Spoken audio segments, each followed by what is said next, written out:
ఓం శ్రీమాత్రే నమః. అందరికీ నమస్కారం. శివారాధన అనేటువంటిది చాలా విశేషము. ఆ యొక్క ఆరాధన కూడా చేయలేనటువంటి వారందరూ కూడా ఆ యొక్క శివుడికి సంబంధించినటువంటిది కార్తీక పురాణము, ఆ యొక్క కార్తీక పురాణమైనా సరే చదవడం మంచిది. ఆ చదవలేనటువంటి వారందరూ కూడా వినడం మంచిది. అందరికీ నమస్కారం. కార్తీక మాసం 3వ అధ్యాయం. జనక మహారాజా, కార్తీక మాసమున ఏ ఒక్క చిన్నదానము చేసినను అది గొప్ప ప్రభావము గలదై వారికి సకలైశ్వర్యములు కలుగటయ్యేగాక మరణానంతరము వారు శివ సాన్నిధ్యమును చేరుదురు. కానీ కొంతమంది అస్థిరములైనటువంటి భోగ భాగ్యములు విడవలేక కార్తీక స్నానములు చేయక అవినీతిపరులై భ్రష్టులై సంచరించి కడుక క్షుద్ర జన్మలు అనగా కోడి కుక్క పిల్లిగా జన్మింతురు. అధమము కార్తీక మాస శుక్లపక్ష పౌర్ణమి రోజునైనను సరే స్నాన దాన జప తపాదులు చేయకపోవటం వలన అనేక చండాలాది జన్మలెత్తి బ్రహ్మరాక్షసిగా పుట్టుదురు. దీని గురించి నాకు తెలిసినటువంటి ఇతిహాసము ఒకటి వినిపిస్తున్నాను. సపరివారముగా శ్రద్ధగా ఆలకింపము.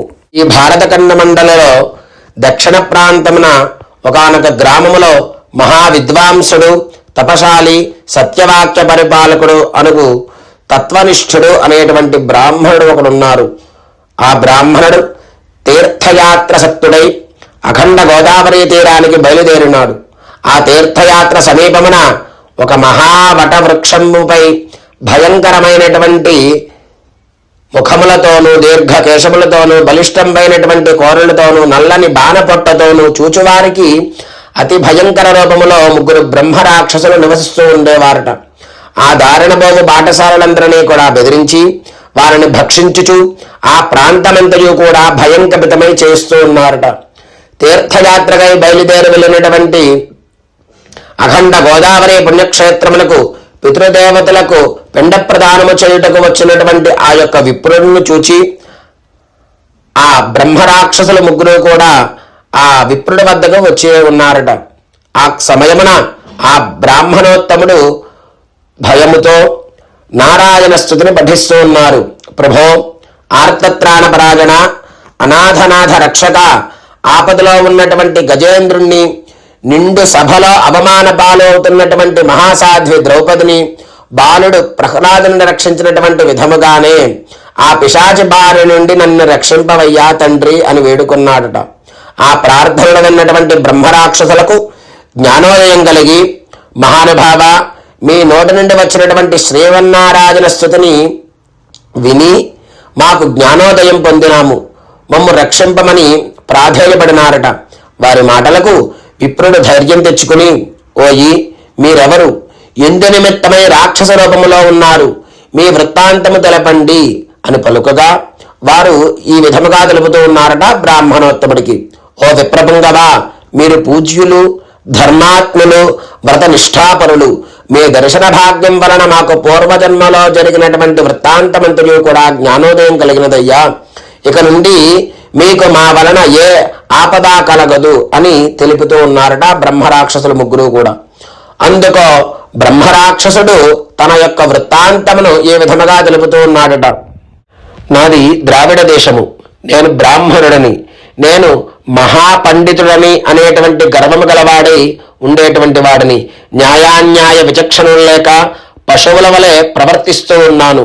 ఒకానొక సమయమున ఒకానొక మహాపండితుడు కార్తీక మాస వ్రత నిమిత్తమై యథావిధిగా భూతతృప్తి కొరకు బ్రాహ్మణ సమారాధన చేయు తలంపుతో పదార్థ సంపాదన నిమిత్తమై నా దగ్గరకు వచ్చి ఉన్నారట. ఆ సమయమున ఆ బ్రాహ్మణుడి వద్ద ఉండేటువంటి డబ్బుని నేను తీసుకుని ఆ బ్రాహ్మణుడికి దానమైనా చేయక మర్యాదైనా ఇవ్వక ఆ బ్రాహ్మణుని కొట్టి తిట్టి తరిమి ఉన్నాను. ఆ బ్రాహ్మణోత్తముడు ఈ విధముగా నాకు శాపమిచ్చినాడు. నీవు రాక్షసుడివై నరభక్షకుడిగా నిర్మానుష్య ప్రదేశములో ఉందుగాక అని శపించినాడట. ఆ సమయము నుండి కూడా నాకు ఈ రాక్షస రూపము కలిగినది. బ్రాహ్మణోత్తమ, నీ యొక్క తపశ్శక్తితో నా యొక్క రాక్షస జన్మని విడిచిపెట్టి నన్ను నా యొక్క కుటుంబాన్ని కూడా రక్షింపవయ్యా అని ఆ బ్రాహ్మణోత్తముడు తెలిపినాడట. రెండవ రాక్షసుడి యొక్క వృత్తాంతము. ఓ ద్విజోత్తమ, నేను కూడా పూర్వజన్మలో బ్రాహ్మణునే. నేను నీచుల సహవాసము చేసి తల్లిదండ్రులను బాధించి వారికి తిండైనా సరే పట్టకుండా మార్చివేసి అన్నమో రామచంద్రాయనటు చేసేవాణ్ణి. వారి ఎదుటనే నా యొక్క భార్యాబిడ్డలతో పంచభక్ష పరమాన్నములు భుజించేటువంటి వాడిని. నేను ఎట్టి దాన ధర్మములు కూడా చేసిన ఎరగను. నా బంధువులను కూడా హింసించి వారి యొక్క ధనాన్ని అపహరిస్తూ ఉండేటువంటి వాణ్ణి. రాక్షసుని వలె ప్రవర్తించినాను కాన నాకు ఈ జన్మలో రాక్షసత్వము కలిగినది. నన్ను పాపపాల నుండి రక్షింపవయ్యా అని ఈ రెండవ రాక్షసుడు కూడా బ్రాహ్మణుని పాదాలపై పడి పరిపర విధములుగా ప్రార్థన చేసినాడట. మూడవ రాక్షసుడు. ఆ రాక్షసుడు కూడా తన యొక్క వృత్తాంతమును ఈ విధముగానే తెలియజేస్తూ ఉన్నారు.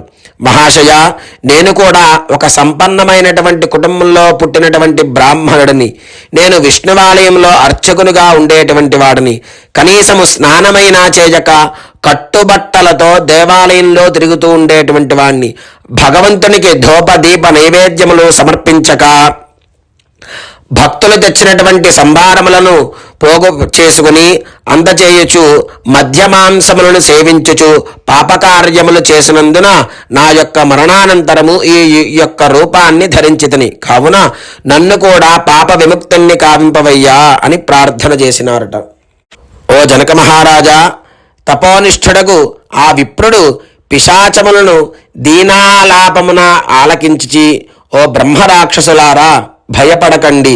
మీరు పూర్వజన్మలో చేసినటువంటి ఘోర కృత్యంబు వలన మీకు ఈ రూపములు కలిగి ఉన్నవి. నా వెంటే రండి, మీకు విముక్తిని కలిగిస్తాను అని వారిని తనతో తీసుకువెళ్ళినాడట.